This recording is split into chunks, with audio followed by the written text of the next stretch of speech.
Black board education में आपका स्वागत है। इस वीडियो में हम हिस्ट्री के यूरोपीय के आगमन संबंधित ऑब्जेक्टिव क्वेश्चन को देखेंगे। यह ऑब्जेक्टिव क्वेश्चन का वीडियो है। इसका पीडीएफ आपको चाहिए तो इस टेलीग्राम को ज्वाइन कर वहां से प्राप्त कर सकते हैं और हमारे वीडियो को शेयर कीजिए, सब्सक्राइब कीजिए तथा अपने दोस्तों के पास ज़रूर भेजिएगा। अब देख रहे हैं पहला क्वेश्चन जो है 54 नंबर क्वेश्चन है। इसके पहले वाले वीडियो में 1 से लेकर पूरा क्वेश्चन दिया गया है 53 तक और यह 54 क्वेश्चन शुरू कर रहे हैं। कह रहे हैं 1661 में पुर्तगाल के राजा ने अपनी बहन कैथरीन की शादी इंग्लैंड के राजा चार्ल्स द्वितीय से की। इस उपलक्ष्य में उन्हें कौन सा भारतीय द्वीप दहेज के रूप में दिया गया? जो वहाँ के राजा थे चार्ल्स द्वितीय को मतलब दहेज में दिया गया। तो भारत में यह मुंबई शहर को दिया गया। मुंबई पुर्तगालियों ने लिया था, जीता था और यह इंग्लैंड को दे दिए दहेज के रूप में। उसके बाद कह रहा है इंटरपोलर्स थे तो अनधिकृत व्यापारियों के रूप में समुद्रिक लुटेरे थे। तो राइट इसका आंसर हो जाएगा ए 55 नंबर का। उसके बाद कह रहा है 1632 में गोलकुंडा के किस सुल्तान ने अंग्रेजों के नाम सुनहला फरमान जारी कर 500 पैगुड़ वार्षिक कर के एवज में उन्हें गोलकुंडा राज्य के बंदरगाह से स्वतंत्रतापूर्वक व्यापार करने की अनुमति दी? तो इसका राइट आंसर हो जाएगा ए अब्दुल्ला कुतुब शाह। उसके बाद कह रहा है 57 नंबर क्वेश्चन 1639 में अंग्रेज फ्रांसीसी डे ने कहाँ के शासक से मद्रास को पट्टे पर लिया और वहाँ एक किलाबंदी कोठी बनाई? तो चंद्रनगर के राजा से लिए थे। तो इसका राइट आंसर ए हो जाएगा। उसके बाद कह रहे हैं अंग्रेजों ने पूर्वी भारत में पहली बार उड़ीसा में महानदी के मुहाने पर हरिहरपुर, बलासोर एवं पिपली में फैक्ट्री स्थापित की। यह मतलब किस सन में किया? तो इसका राइट आंसर हो जाएगा 1633 में किया था। शाहजहां के पुत्र एवं बंगाल के तत्कालीन सूबेदार शाह शुजा से ब्रिटिश कंपनी को निशान अर्थात आदेश पत्र कब प्राप्त हुआ जिसमें कंपनी को 3000 रुपये वार्षिक कर के बदले व्यापार का विशेष अधिकार दिया गया? तो इसका राइट आंसर हो जाएगा ए 1651 में। उसके बाद अगला क्वेश्चन कह रहा है 60 नंबर किसने 1680 में एक फरमान जारी कर अंग्रेजों पर चुंगी की दर 2% से 3.5% कर दिया बढ़ा करके? तो औरंगजेब इसका राइट आंसर हो जाएगा। औरंगजेब ने 2% से 3.5% कर दिया। उसके बाद कह रहा है किस बादशाह के आदेश पर मुगल सेना ने 1686 में हुगली पर आक्रमण कर अंग्रेजों को निकाल कर बाहर किया? तो इसका भी राइट आंसर हो जाएगा ए औरंगजेब ने कर दिया था। उसके बाद कह रहा है किस मुगल बादशाह ने अंग्रेजों से 1.5 लाख रुपये मुआवजा के तौर पर वसूल किए? तो यह सभी काम जो है औरंगजेब ने किया। तो औरंगजेब ने 2 से 3.5% टैक्स कर दिया अंग्रेजों पर और हुगली से बाहर भी कर दिया तथा 1.5 लाख रुपया मुआवजा के तौर पर वसूल कर। उसके बाद अगला क्वेश्चन कह रहा है अंग्रेजों को सुल्तानती, कलिकता एवं गोविंदपुर नामक 3 गांव की जमींदारी खरीदने की अनुमति देने वाला बंगाल का सूबेदार कौन था? तो ये था अजीम उस शान। इन्होंने ही ये 3 गांव दिया था जिसको अंग्रेजों ने 1200 रुपये में लिया था। 1200 रुपये में ज़मींदारी के रूप में लिया था और वहाँ पर एक किला भी बनाया और इन तीनों गाँव को मिलाकर कलकत्ता शहर की स्थापना की गई थी। कह रहा है अगला क्वेश्चन अंग्रेजों ने सुल्तानती, कलिकता एवं गोविंदपुर की जमींदारी कितने में खरीदी? तो 1200 रुपये में खरीदी थी, इसलिए इसका राइट आंसर हो जाएगा ए। उसके बाद कह रहा है कि भारत में ब्रिटिश उपनिवेश के दौरान नए शहरों का दुष्प्रभाव हुआ। कलकत्ता जो अब कोलकाता है उन प्रथम शहरों में से था। निम्नलिखित में कौन से गांव से मिलकर बना है? तो इसको आपको बता दिए हैं कलिकता, सुल्तानती और गोविंदपुर ये 3 गांव थे। तो 3 गांव जो है यहाँ पर सी ऑप्शन में दिया हुआ है, इसलिए इसका राइट आंसर हो जाएगा सी। उसके बाद कह रहा है 30 सितंबर 1716 को मुगल बादशाह फर्रुखसियर द्वारा ब्रिटिश कंपनी के नाम जारी फरमान के संबंध में क्या सही है? कह रहा है इसके द्वारा कंपनी को केवल 3000 रुपये के वार्षिक खराज पर निःशुल्क व्यापार की अधिकार मिला। तो यह भी बात सही है। तो इसका आंसर सही हो जा रहा है, लेकिन हम और भी ऑप्शन को देखेंगे जे और कथन यदि सत्य है तो उसको भी विचार करेंगे। इसके द्वारा कलकत्ता के आसपास के गाँव को किराए पर खरीदने की अनुमति मिली, यह भी बात सही कह रहा है। उसके बाद कह रहा है सी नंबर ऑप्शन इसके द्वारा बंगाल के शाही मुद्रणालय में सिक्का ढालने की अनुमति मिली, यह भी सही है। और डी ऑप्शन कर रहा है उपयुक्त सभी, तो सब बात को सत्य कर रहा है, इसलिए इसका राइट आंसर हो जाएगा डी। उसके बाद कह रहा है किसके द्वारा जारी फरमान को अंग्रेज ओर्म ने बंगाल में ब्रिटिश व्यापार का मैंने कार्टा बनाया।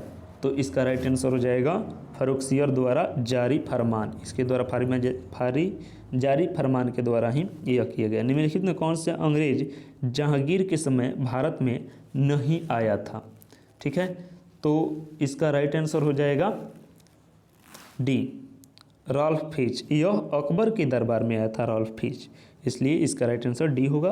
बाकी ये तीनों जो है वह जहांगीर के दरबार में आए थे। उसके बाद कह रहे सुमेलित करना है, जो कौन अंग्रेज किस मुगल बादशाह के दरबार में आए थे? तो कह रहा है ए नंबर जॉन मिल्डन हॉल, यह अकबर के दरबार में आया था। उसके बाद कह रहा है विलियम हॉकिंस, तो यह जहांगीर के दरबार में आया था। और जॉन सरमैन, यह फर्रुखसियर के दरबार में आया था। तो तीनों एक दूसरे से मिल रहे हैं, तो एक का एक, दो का दो और तीन का तीन, राइट आंसर ए हो जाएगा। उसके बाद कह रहा है बंगाल में अंग्रेजों की कंपनी के बारे में किसने कहा? यह एक कुत्सित या नीच झगड़ालू लोग और बेईमान व्यापारियों की कंपनी है। अंग्रेजों के बारे में यह किसने कहा था? तो यह कहा था शाइस्ता खान ने। तो इसका राइट आंसर हो जाएगा ए। उसके बाद फिर मिलान करना है, तो मिलान करने वाला दे रहा है फोर्ट विलियम, यह कहाँ है? तो कोलकाता में है। ठीक है, उसके बाद कह रहा है कि फोर्ट गेल्ड्रिया, यह कहाँ है? तो फोर्ट गेल्ड्रिया पुलिकट पर है। उसके बाद है फोर्ट गुस्तवासु, यह चिंसूरा में है। और फोर्ट लुई, यह पांडिचेरी में है। यह फोर्ट लुई जो है यह फ्रांसीसियों द्वारा बनाया गया किला है, और जो यहाँ पर फोर्ट गुस्तवासु है यह डच द्वारा बनाया गया है। तथा ये दोनों जो है अंग्रेज़ों द्वारा फोर्ट विलियम बनाया गया था, और इसके बारे में अंग्रेज़ों ने ही बनाया था और पुर्तगालियों ने भी नहीं रहता है। इसलिए इसका राइट आंसर हो जाएगा ए। कौन किला कहाँ है? तो सब सम्मिलित कर रहा है, एक का एक और दो का दो, तीन का जो है मतलब सी का तीन और डी का हो जाएगा चार। तो इसका आंसर ए सही हो जाएगा।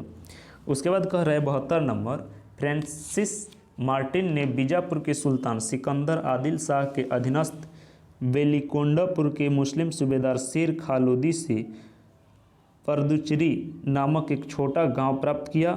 मार्टिन ने पर्दुचेरी का विकास किसके रूप में किया? तो ध्यान दीजिएगा, इसी का नाम जो है पांडिचेरी, तो यह पांडिचेरी के रूप में किया। तो इसका राइट आंसर हो जाएगा ए। उसके बाद कह रहा है 73 नंबर क्वेश्चन, फ्रांसीसियों को चंदनगर बस्ती किसने भेंट की थी? तो चंदनगर बस्ती को शाइस्ता खान ने भेंट किया था। तो बी इसका राइट आंसर हो जाएगा। उसके बाद कह रहा है मुगल बादशाह ने किसे नवाब की पदवी प्रदान की थी? तो नवाब की पदवी डुप्ले को दिया था। डुप्ले जो था फ्रांसीसी गवर्नर था। उसके बाद कह डुप्ले के बारे में कौन सा कथन सत्य है? तो यह अब ऑप्शन पढ़ेंगे सभी। कह रहा है वह पहला व्यक्ति था जिसने भारत में यूरोपीय साम्राज्य की नींव रखी। उसके बाद कह रहा है उसने पहली बार यूरोपीय सेना को भारतीय राज दरबार में भारतीय खर्च पर नियुक्त करवाया। उसने पहली बार वे हथकंडे का प्रयोग किया जो भारत को जीतने के लिए अंग्रेजों के मार्गदर्शन बने। तो ये सभी बात सत्य हैं, इसलिए इसका राइट आंसर हो जाएगा डी। उसके बाद कह रहा है पांडिचेरी के गवर्नर जनरल बनने से पूर्व डुप्ले कहाँ का गवर्नर नियुक्त किया गया था? तो इसका राइट आंसर हो जाएगा ए, चंदनगर का था। डुप्ले के बाद पांडिचेरी का गवर्नर जनरल कौन बना? तो यह हो जाएगा गुडेहू। डुप्ले के बाद गुडेहू आया और उसके बाद लाली। फ्रांसीसी के पतन का कारण क्या था? अब इसमें ऑप्शन समझेंगे। कह रहा है अंग्रेजों की नौसैनिक श्रेष्ठताएं, भारत के बाहर अंग्रेजों से व्यापारिक प्रतिद्वंदिता, फ्रांसीसी सरकार के समर्थन का अभाव, फ्रांसीसी कंपनी का दुर्बल संगठन, उपयुक्त सभी। तो यह सभी बात सही है। इन सभी कारणों से फ्रांसीसी का भारत में पतन हो गया। उसके बाद कह रहा है 79 नंबर क्वेश्चन, कौन सा युद्ध निर्णायक युद्ध था जिसमें फ्रांसीसी हार गए और अंग्रेजों की सर्वोच्चता स्थापित हो गई?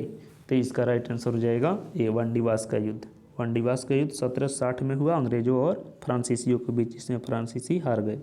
कौन सा युद्ध यूरोपीय अंग्ल फ्रांसीसी युद्ध का विस्तार नहीं था?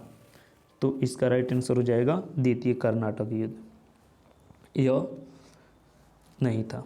उसके बाद कह रहा है प्रथम कर्नाटक युद्ध समाप्ति किस संधि के द्वारा की गई? तो प्रथम कर्नाटक युद्ध की समाप्ति एला सापेल की संधि द्वारा समाप्त की गई थी। तो इसका राइट आंसर ए हो जाएगा। गुडही की संधि या पांडिचेरी की संधि 1754 में हुआ, वह किस युद्ध की समाप्ति के लिए हुआ? तो इसका राइट आंसर हो जाएगा बी, द्वितीय कर्नाटक युद्ध। और वांडीवास के युद्ध अंग्रेजों का नेतृत्व किसने किया था? तो इसका राइट आंसर हो जाएगा ए, सर आयरकुट ने किया था अंग्रेजों का नेतृत्व। उसके बाद कर्नाटक के तीसरे युद्ध किस संधि के तहत समाप्त हुआ? तो इसका राइट आंसर हो जाएगा सी, पेरिस की संधि के तहत। तीनों कर्नाटक युद्ध की संधि, प्रथम कर्नाटक युद्ध की संधि जो होता है एक्स-ला-सापेल, दूसरा पांडिचेरी और तीसरा पेरिस, इन तीनों संधि के द्वारा तीनों युद्ध को समाप्त किया गया था। फ्रांस की सरकार ने किस वर्ष भारत की स्थित फ्रांसीसी बस्ती पर अधिकार भारत सरकार को सौंप दिए? तो यह जो हो जाएगा इसका राइट आंसर हो जाएगा बी, 1954 में। ठीक है। उसके बाद कह रहा है इतिहासकार मैकाले के अनुसार वह पहला व्यक्ति कौन था जिसने पहली बार अनुभव किया कि मुगल साम्राज्य के खंडहरों पर एक यूरोपीय साम्राज्य बनाया जा सकता है? तो इसका राइट आंसर हो जाएगा ए, डुप्ले ने ऐसा कहा था। निम्न यूरोपीय शक्तियों ने भारतीय व्यापार में समय समय पर प्रवेश किया। तो आने का क्रम यहाँ पर पूछ रहा है। तो देखिएगा यूरोपीय जो शक्ति है वे उसके आने का क्रम इस प्रकार से है। पहला है पुर्तगाली, उसके बाद डच है, उसके बाद अंग्रेज, उसके बाद डेनिश, उसके बाद फ्रांसीसी। तब देख लेंगे इसमें 4 ऑप्शन दिया है तो कौन? सबसे पहले तो पुर्तगाली हो जाएगा 4। तो देख लेते हैं 4 पहले किस में दिया है? बी में दिया है, तो बी राइट आंसर हो जाएगा। पहले हो जाएगा पुर्तगाली, फिर डच, अंग्रेज, डेन और फ्रांसीसी। उसके बाद कह रहा है कि निम्नलिखित यूरोपीय में से कौन सा एक स्वतंत्र पूर्वक भारत में व्यापारी के रूप में सबसे अंत में गए? देखिए सबसे जो पहले आए थे पुर्तगाली वे ही सबसे अंत में गए, तो ये हो जाएगा डी इसका राइट आंसर। उसके बाद कह रहा है भारत का बादशाह उस समय कौन था जब ब्रिटेन की ईस्ट इंडिया कंपनी की स्थापना की गई? तो ईस्ट इंडिया कंपनी जब बनी तो उस समय भारत का बादशाह था अकबर। तो राइट आंसर हो जाएगा सी, 1600 में। 1605 तक अकबर का शासन रहा। 17वीं सदी के दौरान दक्षिण भारत में यूरोपीय कंपनियों की सफलता के लिए कौन से कारण था? तब ऑप्शन के अनुसार जो है इसको पढ़ेंगे। कह रहा है कि दक्षिण में मुगल उतनी तादाद में नहीं थे जितने उत्तर में, यह भी बात सही कह रहा है। फिर कह रहा है विजयनगर साम्राज्य 16वीं सदी के अंत में उखाड़ फेंका गया, दक्षिण में अनेक छोटे और कमजोर राज्य थे। तो ये तीनों कथन सत्य है, इसलिए इसका राइट आंसर ए हो जाएगा। उसके बाद कह रहा है 15 अगस्त 1947 के बाद भी भारत पर कौन सा भाग पुर्तगाल के अधीन रहा? ठीक है, तो इसका राइट आंसर हो जाएगा ये गोवा पे विलय रहे, गोवा और दमन दीव। उसके बाद कह रहे 93 नंबर क्वेश्चन, लंदन में ब्रिटिश ईस्ट इंडिया कंपनी के गठन के समय भारत का निम्नलिखित में कौन सा बादशाह था? तो इसका आंसर हो जाएगा ये अकबर था। ईस्ट इंडिया कंपनी की स्थापना 1600 में हुई।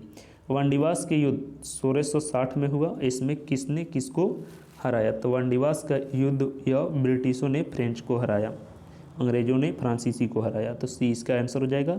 उसके बाद कह रहा है मद्रास में इंग्लिश ईस्ट इंडिया कंपनी के अधिवास के स्थान को किस नाम से जाना जाता है? तो यह हो जाएगा फोर्ट सेंट जॉर्ज। तो बी इसका आंसर हो जाएगा। Thank you.